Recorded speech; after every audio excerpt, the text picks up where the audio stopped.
Hey, warriors, watch a child build a sandcastle at the edge of the tide. They know, somewhere deep in their bones, they know that the waves will come. Yet they build anyway. They sculpt towers with careful hands. They dig moats with focused intention. They place shells like precious jewels. And when the water finally rushes in and reclaims everything they've created, they don't scream about injustice. They don't collapse in despair. They laugh. They run through the foam. They start building again. Somewhere between childhood and now, most of us forgot how to do this. We forgot how to build with joy, even when we know the tides will turn. We forgot how to trust the process when we can't control the outcome. We forgot how to act as if everything works out, not because we're naive, but because we understand something deeper than fear. Marcus Aurelius, a man who carried the weight of an empire on his shoulders, wrote words in his private journal that still echo through time. The impediment to action advances action. What stands in the way becomes the way. He wasn't speaking to crowds. He wasn't performing for history. He was reminding himself in his most difficult moments that obstacles aren't interruptions to the path. They are the path. This is what we've lost. This is what we're reclaiming today. You're about to discover 7 ancient principles that will fundamentally shift how you move through the world, not by changing your circumstances, but by transforming how you interpret them. Not by controlling what happens, but by mastering how you respond. Not by denying difficulty, but by deciding that even difficulty is working for you, not against you.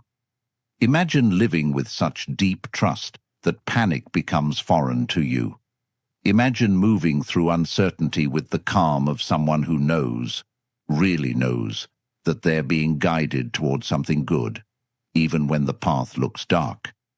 Imagine becoming the kind of person who doesn't just survive challenges, but uses them as fuel for becoming who they're meant to be. This isn't fantasy. This is philosophy in action. This is Stoicism lived, not just studied. And it starts with a single decision. The decision to act as if everything always works out for you, even before you have proof. Especially before you have proof. Before we dive deep, I need you to do something. Hit that like button right now. Drop a comment below. Let me know where you're watching from. Share this with someone who's been struggling to trust the process. Subscribe to this channel because what we're building here matters. And please, don't skip any part of this video. Each principle builds on the last, and by the end, you'll have a complete framework for living differently. If you truly believe everything works out for you, declare it boldly. Type, "It works for me" in the comments. Number 1. Trust the timing, not the timeline. We live in a world obsessed with deadlines. Get the degree by 22. Find love by 30. Achieve success before your hair turns grey.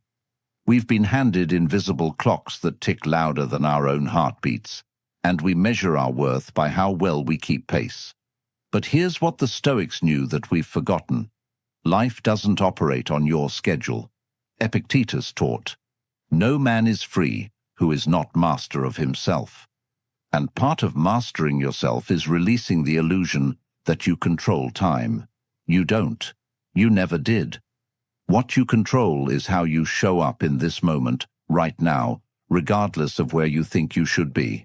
When you act as if everything works out for you, you stop fighting the pace of your journey. You stop comparing your chapter 3 to someone else's chapter 20. You understand that delays aren't denials. They're often divine orchestrations you can't see yet. That job you didn't get might have saved you from a toxic environment. That relationship that ended might have freed you for a love you couldn't imagine. That business that failed might have taught you the exact lesson you needed for the one that will succeed.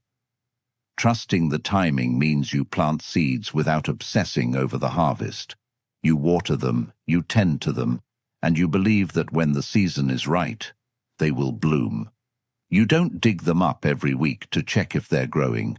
You trust the process because you've decided to act as if the universe has better timing than your anxiety does. This doesn't mean you sit back and do nothing. It means you work with intention but without desperation. You take action from a place of trust, not fear. You show up fully, knowing that what's meant for you won't miss you, and what misses you was never meant to stay. Think about the oak tree. It doesn't stress about becoming an oak tree. It doesn't compare itself to the pine. It simply grows at its own pace, trusting that its roots are deepening even when no one can see them. That's the energy you're cultivating here, the quiet confidence that your timing is perfect, even when it feels painfully slow. When you trust the timing, you stop living in the future and start living in the now. You stop postponing your peace until everything aligns. You find peace in the alignment itself, the alignment between your effort and your surrender, your ambition and your acceptance. So today, release the timeline. Stop letting imaginary deadlines steal your joy. Stop thinking you're behind. You're not late. You're not lost.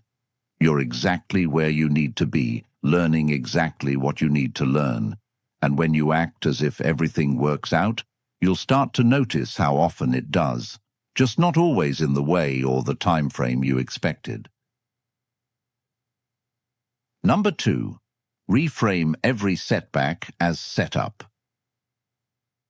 There's a moment that comes for all of us, the moment when everything you built comes crashing down. The promotion goes to someone else. The relationship ends. The dream you nurtured dies before it ever takes its first breath. And in that moment, you have a choice. You can see it as the end, or you can see it as the beginning of something you couldn't have planned. The Stoics called this amor fati, the love of fate. Not just acceptance, but genuine love for everything that happens, including the hard stuff. Nietzsche later echoed this when he said, "My formula for greatness in a human being is amor fati, that one wants nothing to be different, not forward, not backward, not in all eternity." This isn't about being passive. It's about recognizing that resistance to what is only multiplies your suffering. When you act as if everything works out for you, you train yourself to look for the setup in every setback. You become a master at finding the hidden gift, the buried lesson, the unexpected doorway. You stop asking, "Why is this happening to me?" and start asking, "What is this making possible for me?" Consider the caterpillar. If someone rescued it from the struggle of breaking out of the cocoon, it would never develop the strength to fly.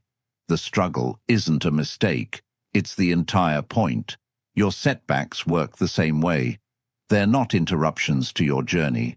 They're the journey itself, building muscles you'll need for the flight ahead. Every setback is data. Every failure is feedback.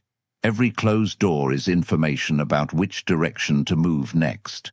When you get rejected from a job, you're not being told you're not good enough. You're being told this particular door isn't yours. When a friendship fades, you're not losing connection. You're making space for relationships that match who you're becoming. This reframe requires practice. Your brain is wired for negativity bias. It's a survival mechanism. But when you consistently choose to see setbacks as setups, you rewire that circuitry. You become someone who mines gold from the rubble, who finds treasure in the wreckage, who sees possibility where others see only pain. The key is to feel your feelings fully without letting them dictate your interpretation. You can be disappointed and still believe it's working out. You can grieve and still trust the process. You can hurt and still have hope. These aren't contradictions. They're the full human experience. Think about the farmer whose horse runs away. The neighbors say, "Such bad luck." The farmer says, "Maybe." The horse returns with wild horses. The neighbors say, "Such good luck." The farmer says, "Maybe." His son breaks his leg taming one of the wild horses. "Bad luck," they say. Maybe, he replies. Then war comes, and his son is spared because of his injury. Good luck, they exclaim, and the farmer, wise as ever, simply says, maybe. This parable teaches you that you rarely know in the moment whether something is truly a setback or a setup. What looks like disaster today might be your greatest blessing tomorrow. So why not act as if it's already working out? Why not give yourself the gift of that belief right now, instead of waiting for proof? When you reframe setbacks as setups, you stop being a victim of circumstance and become a student of life. You approach challenges with curiosity instead of dread. You ask better questions, you find better answers, and most importantly, you keep moving forward, even when the path looks nothing like you planned.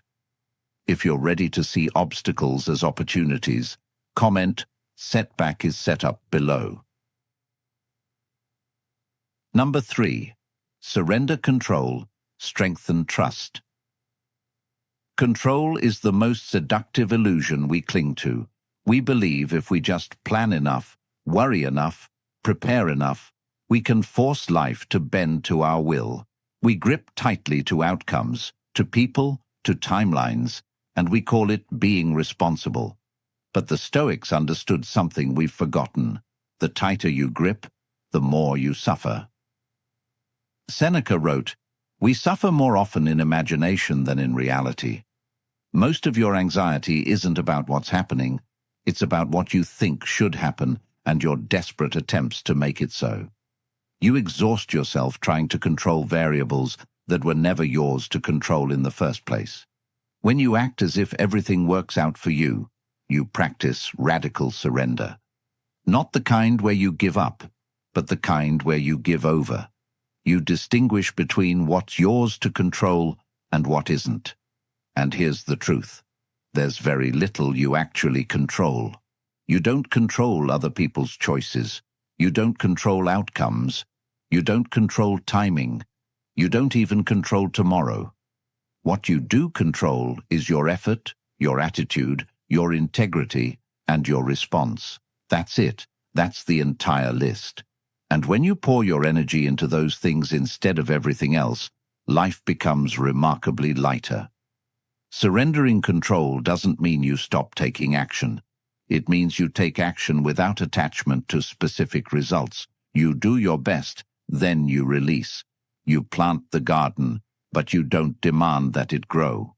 You have the conversation, but you don't manipulate the response. You apply for the opportunity, but you don't collapse if it doesn't work out. This is the dance between doing and allowing, between effort and ease. You work hard, but you hold your plans loosely. You commit fully, but you stay flexible. You care deeply, but you don't suffocate what you love with your need for certainty. Think about trying to hold water in your fist. The tighter you squeeze, the more it escapes. But when you cup your hands gently, the water stays. That's how you need to hold your life. With open hands, with trust, with the belief that what's meant for you will stay, and what leaves was meant to teach you to let go. Strengthening trust means you stop needing guarantees before you move. You understand that faith isn't about knowing how it will work out. It's about knowing it will work out somehow, in some way, for your highest good. Even when you can't see it, even when it hurts, even when everyone else thinks you're crazy for believing. The practice is simple but not easy. Every time you feel yourself trying to control something outside your sphere of influence, pause. Take a breath. Ask yourself, what's mine to do here? Do that thing fully. Then release everything else. Hand it over to life, to time, to the universe, to whatever greater intelligence you believe orchestrates this existence. You'll be amazed at how much energy you reclaim when you stop trying to micromanage reality. You'll be shocked at how often things work out better than you planned when you give them space to unfold naturally. And you'll discover a peace that doesn't depend on everything going your way, a peace that exists because you trust the way everything is going.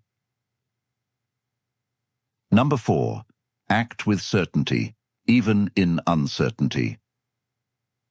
There's a particular kind of paralysis that grips people when they can't see the full path ahead. They stand at the edge of decision, waiting for clarity, waiting for guarantees, waiting for some cosmic sign that lights up the entire road before they take a single step. But here's what they miss. Certainty isn't found, it's created. It's built with each step you take, not before you take them. The Stoic philosopher Epictetus understood this deeply when he said, "First say to yourself what you would be, and then do what you have to do." Notice he didn't say, "First know exactly how everything will turn out, then maybe consider doing something." He said, "Decide who you are, then act accordingly." That's the secret. When you act as if everything works out for you, you don't wait for confidence. You act with confidence and let the feeling catch up later. You move forward even when your hands are shaking. You make the call even when your voice might crack. You start the project even when you don't have all the answers. Because you've made a fundamental decision that your uncertainty won't be your prison. Think about learning to walk as a child. You didn't wait until you were certain you wouldn't fall. You fell dozens of times. You wobbled, you stumbled, you crashed into furniture. But something in you just knew that walking was possible, so you kept trying. You acted with certainty even though you had no evidence yet that you could do it. And eventually, your actions created the certainty your mind was looking for. This is how you navigate life when you believe things work out for you. You understand that waiting for perfect clarity is just fear wearing a sophisticated mask. You recognize that the bridge appears as you walk, not before. You trust that the next step will reveal itself when you take this step.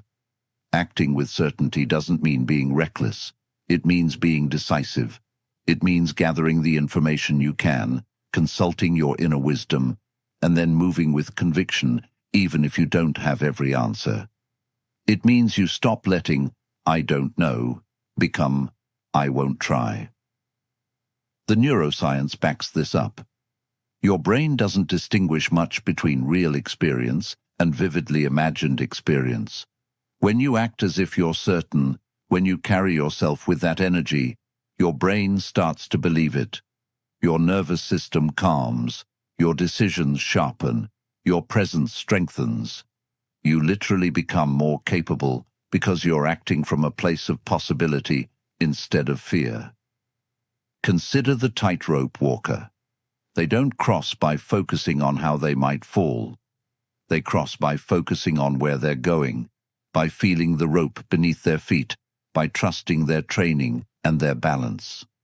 Their certainty isn't about the absence of risk, it's about the presence of commitment. Once they step onto that rope, doubt becomes dangerous.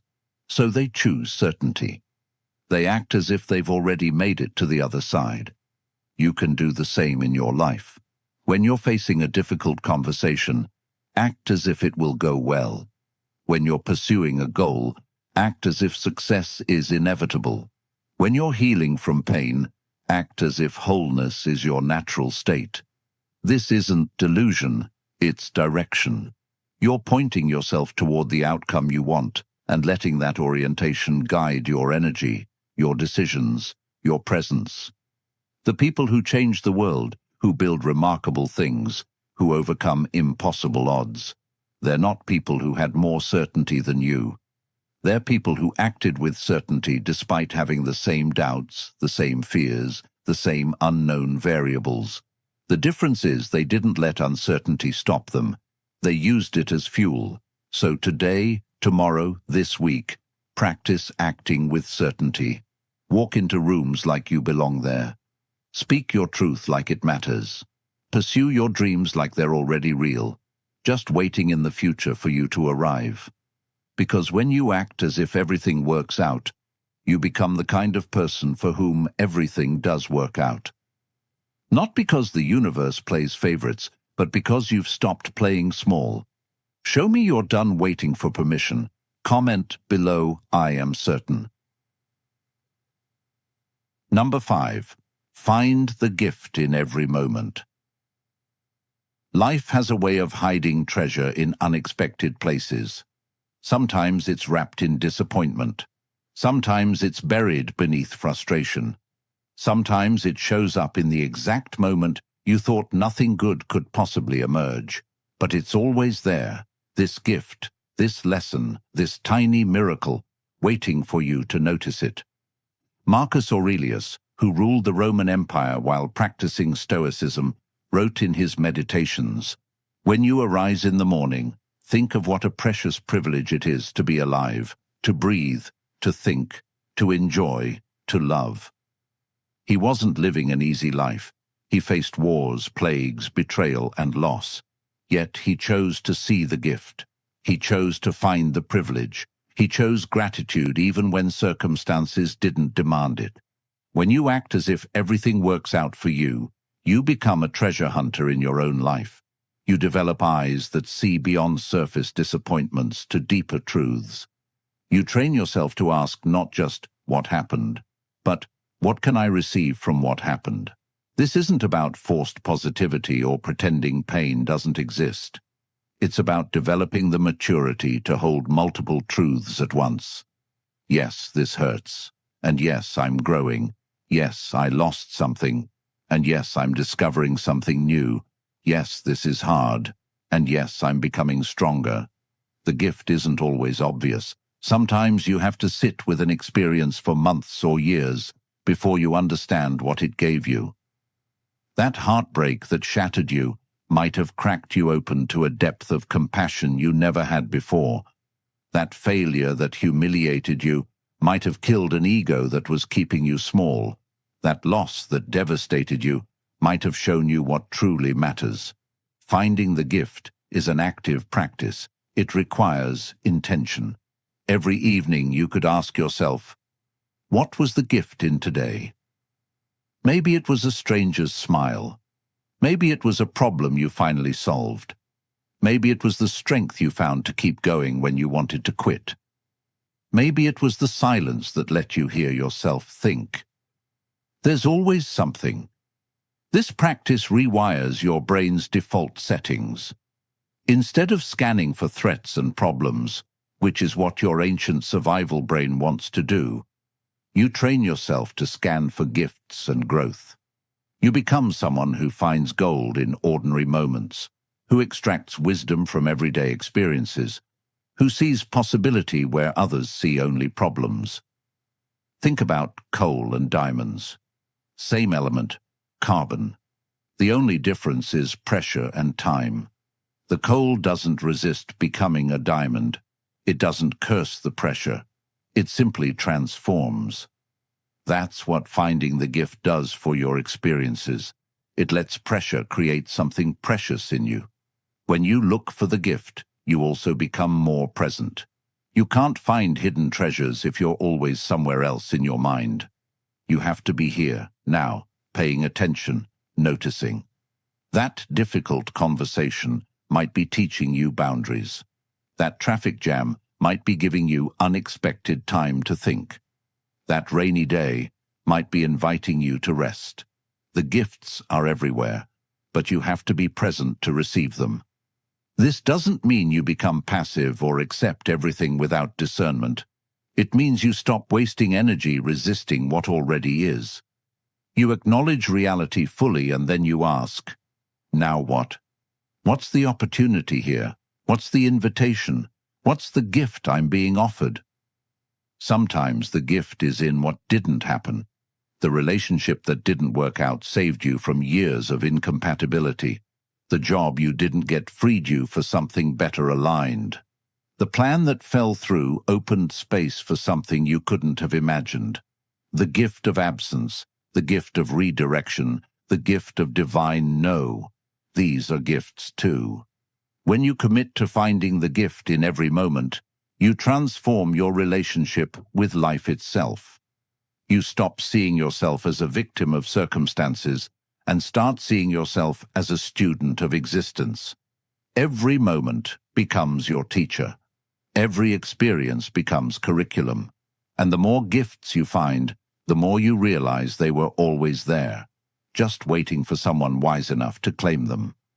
If you're committed to finding treasure in every moment, type, "I see the gift right now." Number 6. Respond, don't react. There's a space between what happens to you and what you do about it. Most people never find that space. They live their entire lives in automatic mode, reacting instantly to every trigger, every disappointment, every unexpected turn.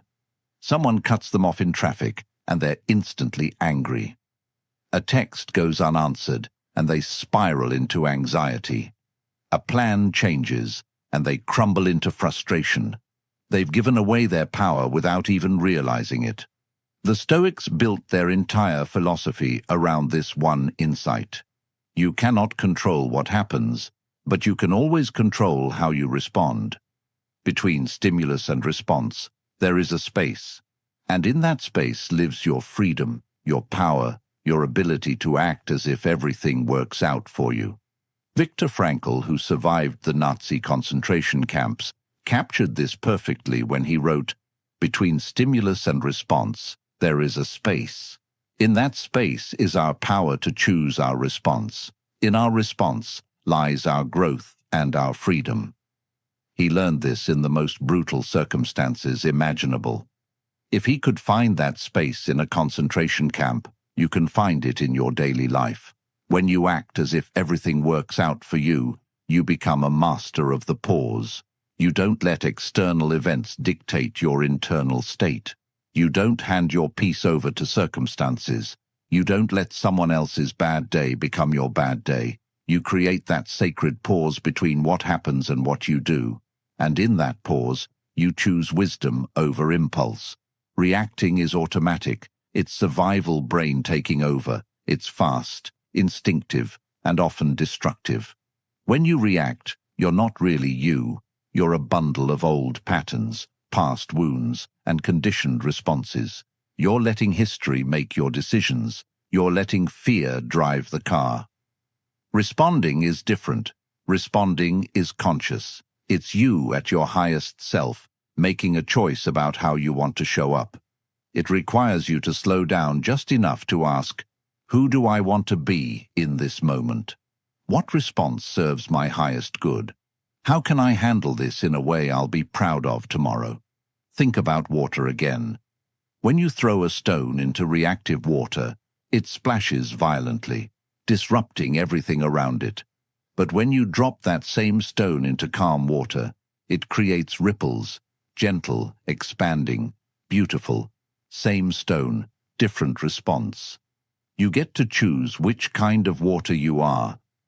The practice is simple, but demands commitment. When something triggers you, and life will keep providing triggers, that's guaranteed. Pause. Take 3 deep breaths. Feel your feet on the ground. Notice what's happening in your body. Name the emotion. I'm feeling angry. I'm feeling scared. I'm feeling disappointed. This simple act of naming creates distance. It reminds you that you're not the emotion. You're the one experiencing it. Then ask yourself, what does the best version of me do here? Not the wounded version, not the scared version, not the ego-driven version. The best version. The version that believes everything works out. That version doesn't need to prove anything, defend everything, or control everyone. That version is secure enough to respond with grace. This doesn't mean you become passive or let people walk over you. Responding powerfully is different from reacting emotionally. You can set fierce boundaries while remaining calm. You can say no with conviction without losing your center. You can address problems directly without creating drama. The power is in your composure, not your chaos.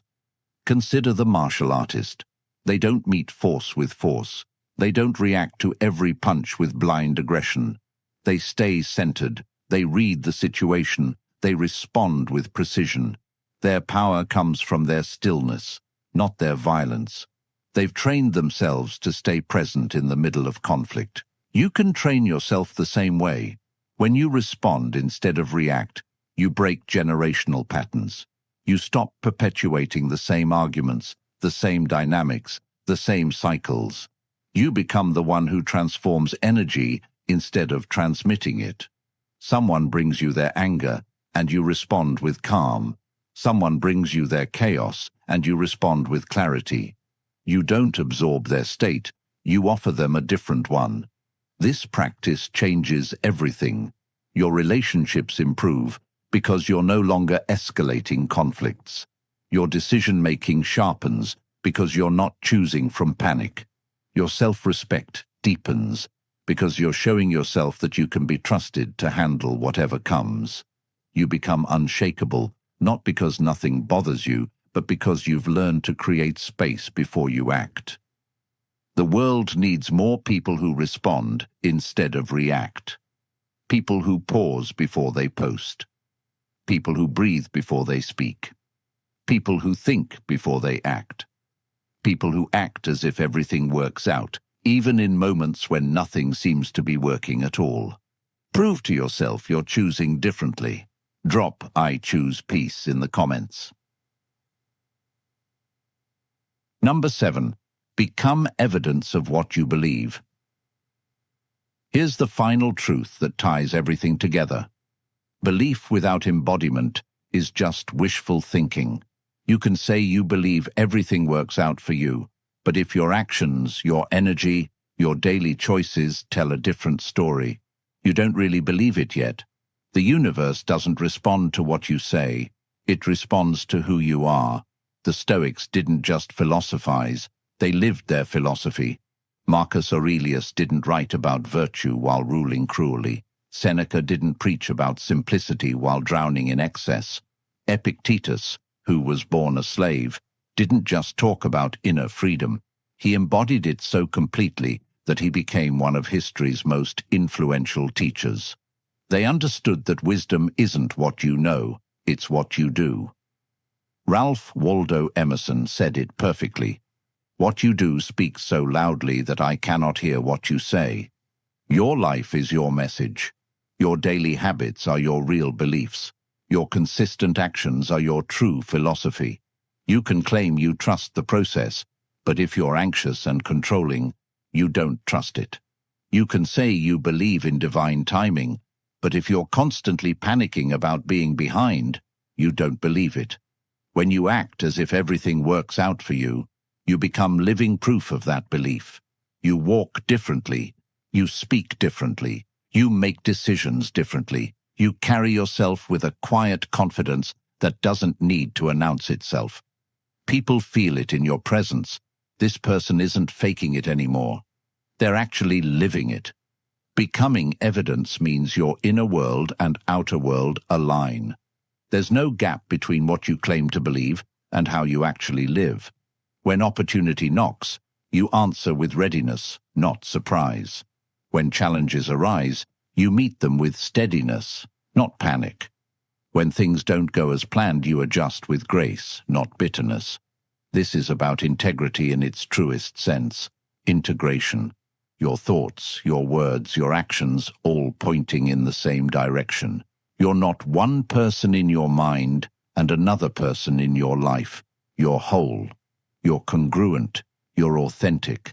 And that alignment creates a magnetic quality that attracts the very outcomes you're believing for. Think about the athlete who truly believes they'll win. They don't just think positive thoughts. They train like a champion. They eat like a champion. They rest like a champion. They show up like a champion.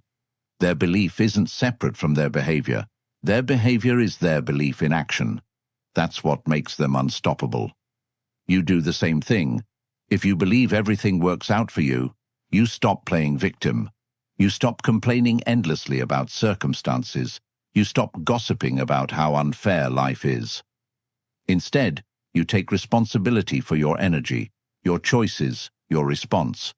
You become someone who looks for solutions instead of dwelling on problems. You become someone who takes action instead of making excuses. Becoming evidence also means you celebrate other people's wins like they're your own. Because if you truly believe there's enough success, enough love, enough opportunity, then someone else getting theirs doesn't threaten you. It inspires you. It reminds you that good things are happening and you're next. Jealousy dies when you act as if everything works out because you stop believing in scarcity. The beautiful thing is, the more you embody this belief, the more evidence you create. You notice things working out in small ways, then bigger ways. You start seeing synchronicities. Doors open at the perfect time. People show up exactly when you need them. Opportunities appear out of nowhere. And it's not magic, it's momentum. You've aligned yourself with a way of being that naturally attracts what you're looking for. Your life becomes the proof. Not for anyone else, for you. Every time you stay calm in chaos, you prove to yourself you can be trusted. Every time you find the gift in difficulty, you prove to yourself your belief is real. Every time you respond instead of react, you prove to yourself you're changing. And that proof builds unshakable faith. So today, right now, decide to become the evidence. Stop waiting to believe it when you see it. Believe it so completely that you become it. Live it so fully that you are it. Act as if everything always works out for you until the day you realize it's no longer an act. It's just who you are. You've journeyed through 7 principles today, but they're not just ideas to admire. They're invitations to transform. Acting as if everything works out for you isn't about denying reality.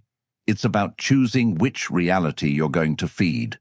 It's about recognizing that you have more power than you've been using, more resilience than you've been claiming, and more capacity for trust than you've been exercising. The Stoics gave us this gift centuries ago, and it's still waiting for you to unwrap it. You are not what happens to you. You are what you choose to become in response to what happens. That space, that choice, that power, it's always been yours. When you trust the timing, you free yourself from the tyranny of comparison. When you reframe setbacks as setups, you transform obstacles into opportunities. When you surrender control and strengthen trust, you discover peace you didn't know was possible. When you act with certainty, even in uncertainty, you build the bridge as you walk. When you find the gift in every moment, you become wealthy in ways money can't measure. When you respond instead of react, you reclaim your power.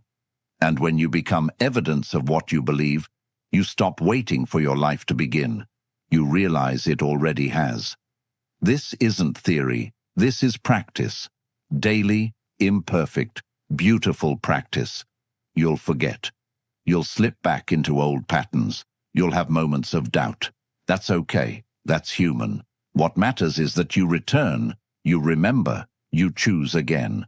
So, act as if everything works out for you, not because it's easy, but because it changes everything. Not because you have proof yet, but because your belief creates the proof. Not because life promised you it would be smooth, but because you've decided to trust it anyway. If this message resonated with you, hit that like button. Share this with someone who needs to hear it. Drop your affirmations in the comments and subscribe to the channel. Your journey matters. Your transformation matters. And I'm honored to walk this path with you.